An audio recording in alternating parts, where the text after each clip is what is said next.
What's up, Zox fam? So we have to talk about the EWS, man. Now, I gotta say, I apologize for not being able to stream any of it. I actually had some family stuff that came up, but I was able to watch it in those like in between passing moments, and it was some really, really insane stuff that was displayed and showcased. And I gotta say, congrats to Kecker and Han for making it to the final two, and of course Kecker for winning the entire thing, representing America. I think that that's actually like really, really sick. I didn't think we were gonna win it. I'll be honest, but hey, either way, Kecker is super dope. But either way, let's go ahead and let's dive into some of the powerhouses that were in the RTA scene, right? In this EWS. And of course, with that shells, right? Because I think that there were some key components and combinations that really made things happen.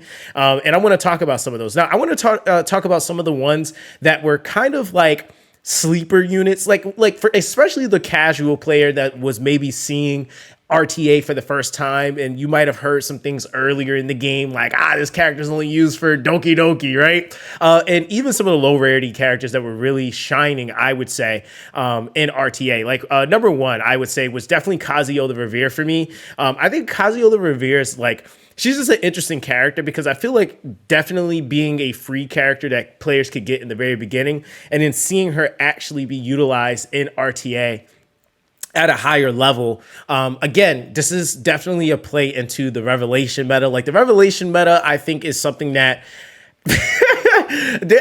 I don't see them necessarily keeping it like that unless they implement more ways for counteraction of it, because that revelation meta and then to like a CC is just insane. Like it is ridiculously good. But I will say that a lot of the different plays, like we've seen a lot of different variations. Like I still seen Messiahs built with white fangs, not just revelation. So there was a lot of different combinations that I seen that existed. I was even seeing like Heinrich is built on revelation, which was like throwing me completely off. I was like, okay, cool. But it was cool to see because everybody was thinking differently or using different tactics to be able to make their teams work. But yeah, I feel like with Kazio the River, you got that 3-hit AoE is super, super busted into the CC. And this is what I was saying. Like, so she's easily a unit that you could build into the revelation, then also still having the CC paired up with it. And when you were even looking at like, like predominant shells to like try to counteract something like this,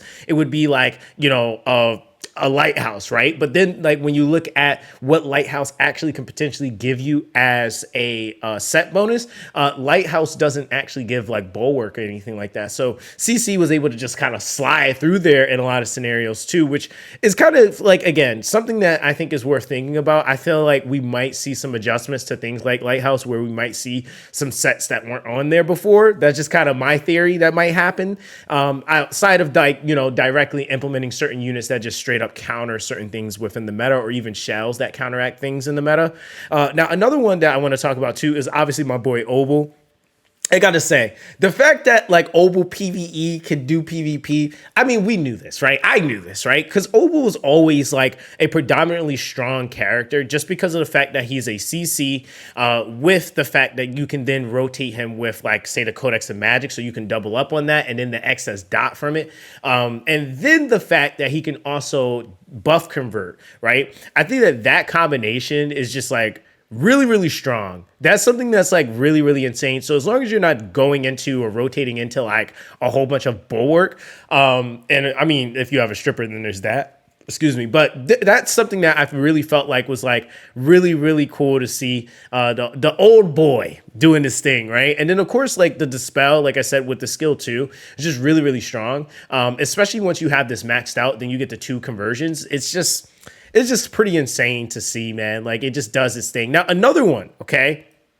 Now I want to talk about a little bit here, is Viper, right? So I think Viper is definitely one that he's a unit that I feel like in all regards is just a unit you want to build. Viper is extremely, extremely viable in PvE and PvP. And I think that even just as a countermeasure to some of the cleaving that is like exists, he could definitely help out with some of that, especially because of his passive. So that ability to be able to reduce damage or the crit hits by 30% is just such a massive thing to be able to have. And then in PvP, you have to remember that scaling is like slightly different. So characters like Viper can do things like in some rare cases and scenarios where he can basically, you know, solo a team. And that's something that I think that kind of makes his character fairly unique, because in a lot of cases in PvE, you're just using him for the strip.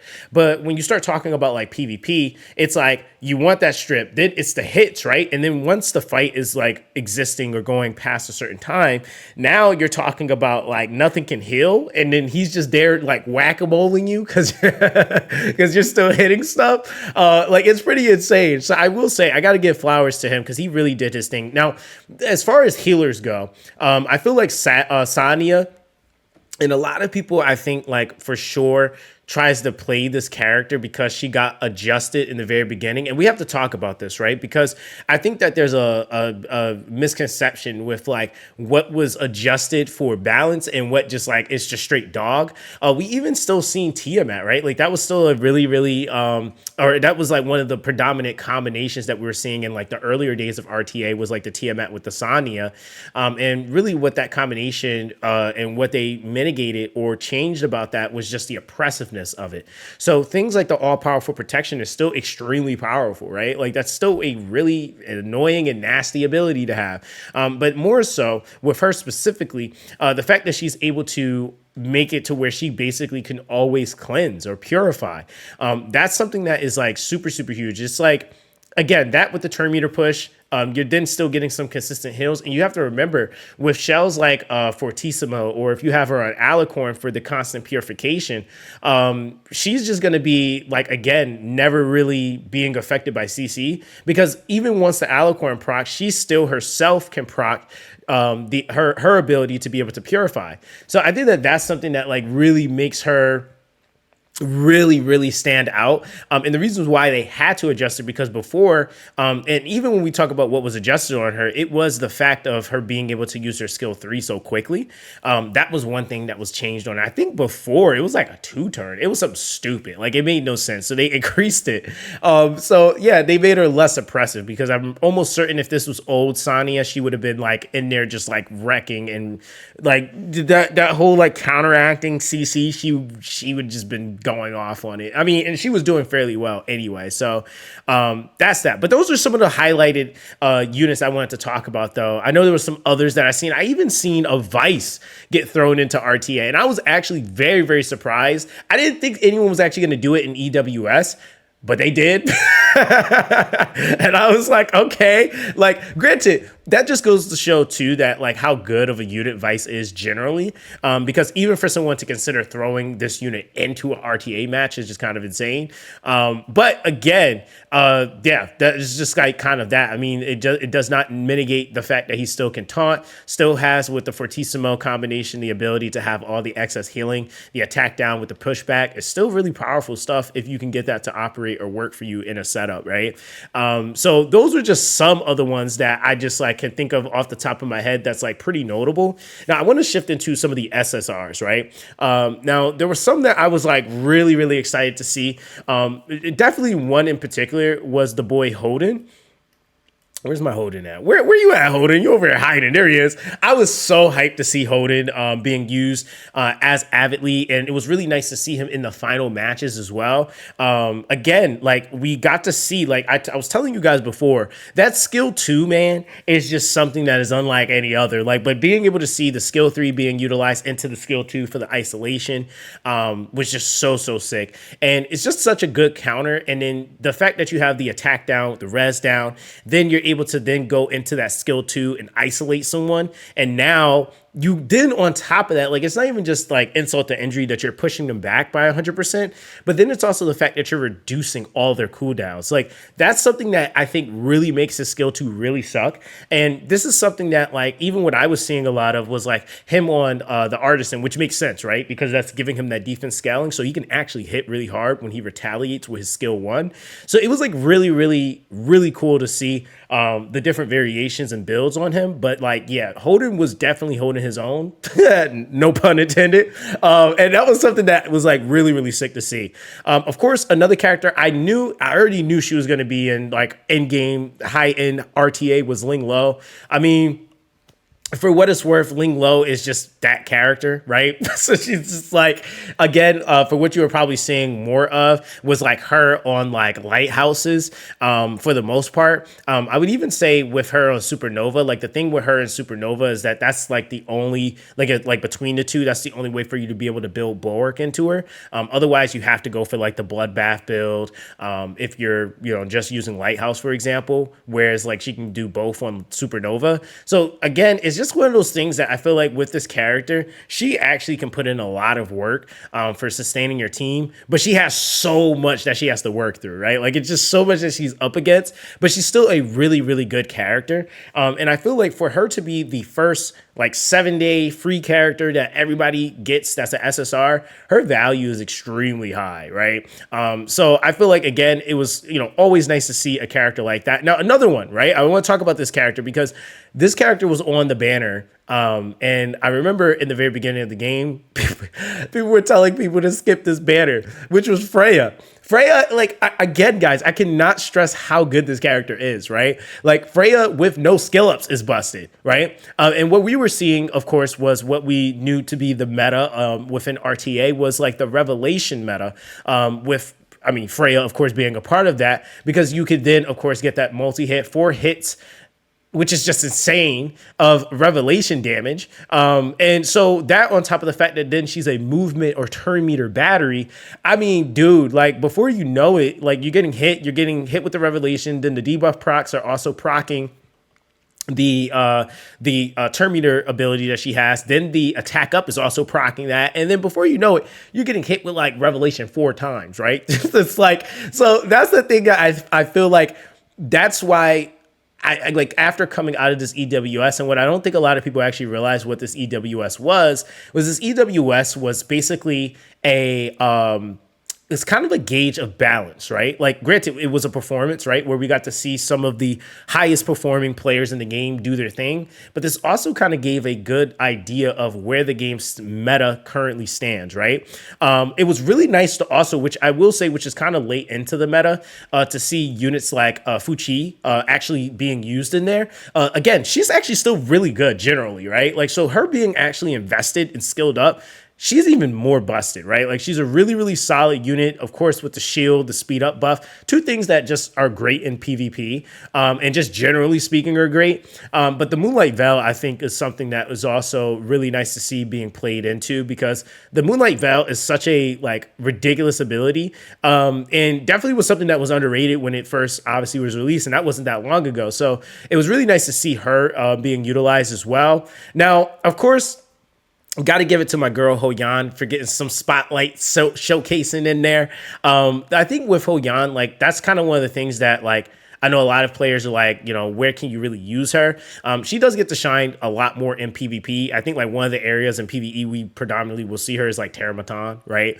But definitely she is a PvP unit. But I feel like that's one of the things that like you have to have the right case and scenario for her to really be able to pop off. But when she's able to pop off, dude, she really is able to like do some damage, right? Like, and it's kind of like a snowball effect with her.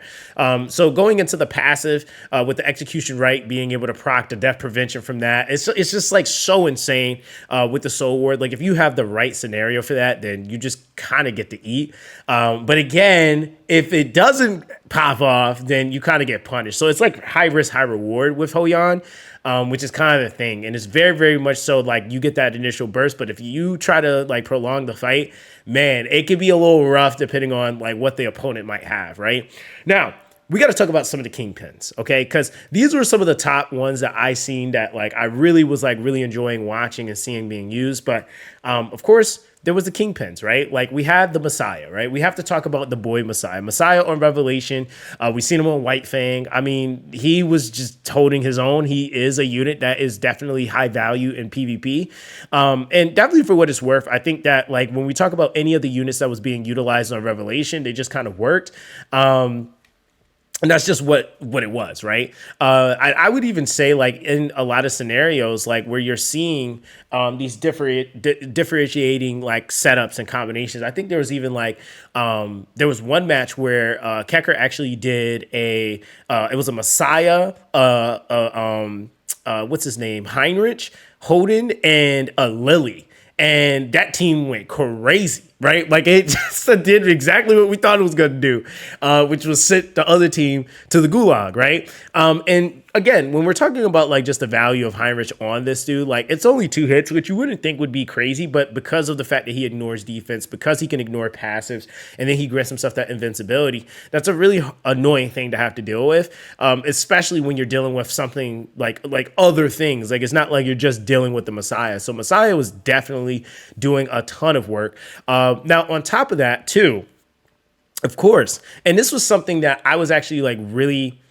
it made me kind of like, I would say kind of happy to see, because I feel like a lot of the times, like this character kind of would get played a little bit. But actually seeing characters like Doki Doki, right? Like seeing Doki Doki actually being used.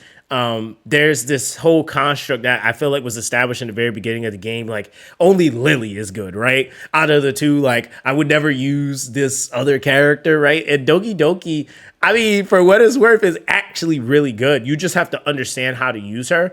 And that's something that I feel like is just kind of like the game itself. Like the more that you actually understand and the more that like you can, I don't know, like the more that you can actually, I guess, the more that you understand combinations and like how things synergize, the more that you can actually do, right? So I think there was even a setup that was used that it was a Lily Doki Doki, a Yelli, and a Ling Lo, which again, that's a super like well team. Like we're being honest, right? 3 light darks and then a Ling Lo, just to sprinkle a little bit of free to playness in there. But that was like something that was really insane. I was like, bruh. But it kind of defeated that like whole construct that you can't use those characters together, right? Like I think that that's usually the thing that you'll hear.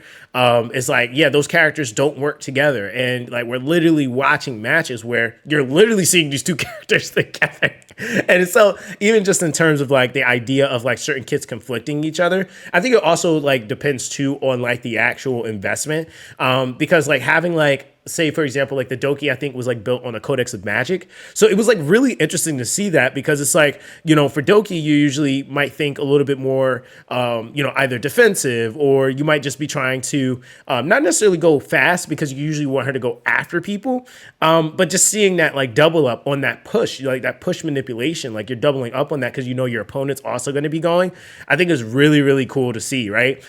So yeah, Doki Doki definitely held her weight. Of course, Lily. So it's like, I mean, there's just like, there's nothing that can really be said. We knew Lily was going to do what she was going to do, right? And I think this also just kind of shows us like on a bigger stage where the game is. One of the highest used units, I would say. I didn't see too many matches where there wasn't a Lily being drafted, right? And she was either on Jackal Guard or like things like Lighthouse, so that it would like, you know, kind of counteract like nuking and stuff like that. But I feel like for what it's worth, like, yeah, I mean, the value of this character is just that high. PvE god, PvP god, it's right. And I feel like what is going to be a task for the development team is creating units that are able to really honestly counteract this unit in a sense to where you have to kind of pick and choose what the problem is that you want to deal with. I think that that's kind of like the route I felt like, you know, E7 went into much later, because I always feel like characters like this are going to be extremely viable. Like the viability of this character, even if it's not viable in the current meta, it's always going to rotate back in. So that's something that like, I think like with the way that PvP usually is set up, if it's done right, you'll see this character always be rotated back in. It might not be the current meta at, you know, a different time period, but it will still be a unit that can be used, or it will always rotate back into the top. So I feel like Lily is just going to be one of those characters just because of what she does, unless they release literally a Lily 3.0, which she just is like years and eons better, right? So that's kind of that. Now, of course, in terms of the damage dealer that I really feel like gets the most spotlight here is Yelli. Again, she was written off by some as to be the most basic unit that like LD. And to be honest, she's like the strongest DPS in the game. Just in the sense that she can literally do everything in the game. And that is also including PvP. Her on Revelation is just like extremely busted. We're watching her like basically one tap entire teams. I mean, the value of this character and what I feel like, again, she just self-enables herself so much, right? So Yelli is not only bringing a defense down, but then she crit rate buffs herself and the AoE defense down at that. And then on top of that, the follow-up chance, you can guarantee to at least get one follow-up chance at 100%. And then the fact that she's hitting with a single target ability that's able to strip buffs, she just counteracts so much of the stuff that I would say would be problematic for a DPS. Like, and that's one of the things that I feel like puts her a little bit above Messiah in that sense, is that like she can deal directly with something that could be making her hits not hit as hard. Like if they have a defense up, she could just take it, right, and give it to herself. And I think that that's what makes this like so much more impactful. It's not that she's just like the buff is being dispelled. She's taking the buff and then using it against them, which I think is like something that makes her extremely like crazy. And all you need is 2 procs of this. And like, let's say the person got a speed up buff and I don't know, like an invincibility or something, or a defense up, but like now she's like going faster and she's tankier, right? Like it is absolutely insane. I feel like this character like kind of sort of breaks things in a way. And she's just really strong. She's really, really strong. I mean, I will say. So for Cleve, my God, it's like this unit is definitely cream of the crop. I gotta say, she was my number one, like for the entire thing. I just felt like she just is that strong in terms of damage, and definitely showed it, right? Definitely showed it. Now, of course, I want to definitely mention another unit too, because, you know, we have our CC guys, and I know there's a couple I didn't talk about because there were so many units that were drafted. I mean, we had Veronica's drafted. We had, I seen some Krakens. I seen a lot, but I'm just talking about some of the ones that just kind of stood out to me. Mio was definitely another one. Mio, I think, like, definitely has that impact where, like, if she gets to snowball with her abilities, then, yeah, it's pretty much GG. Turn meter still with the speed up buff, redistributing. Then, of course, with the skill 2, with the wound, decreasing some of your healing, then the CC that happens with that. She's great, right? Now, mind you, what's kind of interesting is that I felt like a lot of people thought they were going to see a ton of Nahor. I didn't really see too much Nahor unless I'm like tripping. But with that, I will say, like, out of the CC units, she just seemed to have the better kit for the high-end PvP. And definitely, like, with her, being built on like the lighthouses so that you could kind of give her the opportunity to be able to get the chance to nuke or something like that was like really, really impactful. So that was like definitely something that really stuck out to me. But yeah, I feel like for what it's worth, this was a really, really good EWS, right? Like I felt like they definitely showcased and had a lot of different variations. We did get to see a lot of different comps. For me personally, I think the very last match was probably the most entertaining for me, because it was actually pretty close. Like it was actually pretty close, and that's what you kind of want, right? You want to see those types of things kind of going on. And I feel like as the game gets better, as they make certain adjustments and changes, more players will be able to experience PvP, and will really be able to get into it, right? Like that's the thing that I'm really hoping, is that more of the average player will be able to jump into it and really get to experience PvP somewhat near this level. Like, because like I said, these guys are like some of the top players. So experiencing it at this level is definitely like, you know, it's going to take a little time.